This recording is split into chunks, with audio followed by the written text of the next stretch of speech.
ប្រជាពលរដ្ឋរស់នៅអាណាចក្រសង្កាត់អូស្មាច់នៃក្រុងសំរោងសប្តាហ៍ថ្ងៃនេះកំពុងតែមានការភ័យខ្លាចយ៉ាងខ្លាំងណាស់អំពីសកម្មភាពនៃការប្រព្រឹត្តបទល្មើសគ្រប់ប្រភេទរបស់ពួកជនជាតិចិនមួយចំនួនជាពីហ្នឹងវាមានតូចទេគាត់វាលួចទូរស័ព្ទមានតូចទេធ្វើការចិនធ្វើមិនមកលុយវាក៏វាយអូហើយវាលួចទូរស័ព្ទនេះលួចទូរស័ព្ទទៅណាទូរស័ព្ទមកវាទេតែគ្រូសាវាលួចលាក់ទេទៅតែគ្រូសាមកវាមានកាមេរ៉ាចិនវាមានហ្នឹងអូចិនវាដឹងវាចាប់ហើយចាប់អើយតែគ្រូសាយើងអត់និយាយឡទេអញ្ចឹងចិនធ្វើបាបជាយកហ្នឹងហើយវាចងហ្នឹងមិញណាចង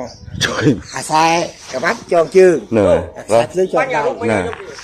បងប្អូនប្រិយមិត្តជាទីមេត្រីវាមិនមែនជារឿងថ្មីប្លែកនោះទេអំពីករណីនៃក្រុមជនជាតិចិនមួយក្តាប់តូចដែលបានបង្កការអុកឡុកនិងបង្កភាពភ័យខ្លាចយ៉ាងខ្លាំងទៅដល់ប្រជាពលរដ្ឋជាពិសេសគឺប្រជាពលរដ្ឋនៅក្នុងសង្កាត់អូស្មាច់នេះតែម្ដងដោយថ្មីមកនេះការិយាល័យនិពន្ធអង្គភាពសារព័ត៌មាននៃគេហទំព័រមេត្តាភូមិបានទទួលបានព័ត៌មានក៏ដូចជាសេចក្តីរាយការណ៍យ៉ាងច្រើនពីប្រជាពលរដ្ឋដែលរស់នៅក្នុងទឹកដីនៃជួរភ្នំដងរែករបស់ខេត្តឧត្តរមានជ័យបានធ្វើការខលទូរស័ព្ទនិងប្រាប់តាមប្រព័ន្ធ Telegram ថាមួយរយៈពេលចុងក្រោយនេះជាពិសេសគឺនៅចុងឆ្នាំ2024នេះនៅក្នុងទឹកដីនៃអាណាចក្រខេត្តឧត្តរមានជ័យពិសេសគឺក្នុងដែនដីសង្កាត់អូស្មាច់ក្រុងសំរោងខេត្តឧត្តរមានជ័យនេះបងប្អូនប្រជាពលរដ្ឋខ្មែរទាំងអាជីវករលក់ដូរក្នុងផ្សារទាំងអ្នកប្រកបរបររកស៊ីរថតាក់ស៊ីរថរ៉ឺម៉កកង់3អ្នករថម៉ូតូឌុបក៏ដូចជាប្រជាកសិករបាននឹងកំពុងតែមានក្តីព្រួយបារម្ភភ័យខ្លាចយ៉ាងខ្លាំងអំពីបញ្ហាសុវត្ថិភាពសន្តិសុខទៅនឹងការរស់នៅរបស់ពួកគាត់នៅក្នុងមូលដ្ឋានបងប្អូនប្រជាពលរដ្ឋបានប្រាប់អ្នកយកព័ត៌មានរបស់អង្គភាពសារព័ត៌មាននៃគេហទំព័រមេត្តាភូមិរបស់យើង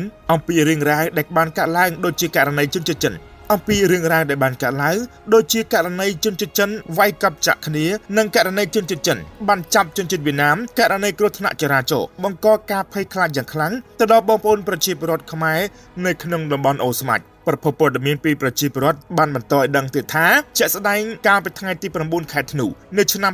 2024កន្លងទៅថ្មីនេះនៃវេលាយប់មួយដែលមានករណីជនជាតិចិនបានកាប់ចាក់គ្នាហើយនៅក្នុងថ្ងៃដដែលនៅវេលាម៉ោង3:00នាទីក៏មានករណីជនជាតិចិនបានចាប់ជនជាតិវៀតណាមចំនួន2នាក់ចងដៃចងជើងហើយនៅយប់ថ្ងៃទី10ខែធ្នូឆ្នាំ2024ម្សិលមិញនេះក៏កើតមានករណីគ្រោះថ្នាក់ចរាចរណ៍ដដែលដែលបង្កឡើងដោយជនជាតិចិនគឺជាអ្នកបើកបររថយន្តដែលបានបើករថយន្តបុកប្រជាពលរដ្ឋបណ្ដាលឲ្យរងរបួសធ្ងន់ធ្ងរចំនួន2នាក់ផងដែរមកទល់ទៅនឹងពេលនេះគឺនៅពុំទាន់ឃើញខាងណាចេញមកទទួលខុសត្រូវនៅឡើយនោះទេបងប្អូនប្រជាពលរដ្ឋក្នុងតំបន់អូស្មាច់ខេត្តឧត្តរមានជ័យនេះជាពិសេសគឺក្នុងមូលដ្ឋានបងប្អូនប្រជាពលរដ្ឋជាច្រើនជាពិសេសគឺប្រជាពលរដ្ឋរស់នៅក្នុងមូលដ្ឋាននៃសង្កាត់អូស្មាច់ក្រុងសំរោងខេត្តឧត្តរមានជ័យបានសូមសំណូមពរតាមរយៈអ្នកយកព័ត៌មាននៃគេហទំព័រមេត្តាភូមិរបស់យើងនិងបានស្នើសុំទៅដល់ថ្នាក់ដឹកនាំគ្រប់ជាន់ថ្នាក់ជាពិសេសគឺឯកឧត្តមមានច័ន្ទយ៉ាដាដែលជាអភិបាលនៃគណៈអភិបាលខេត្តឧត្តរមានជ័យនិងជាគណៈបញ្ជាការឯកភាពរដ្ឋបាលខេត្តព្រមទាំងអស់លោក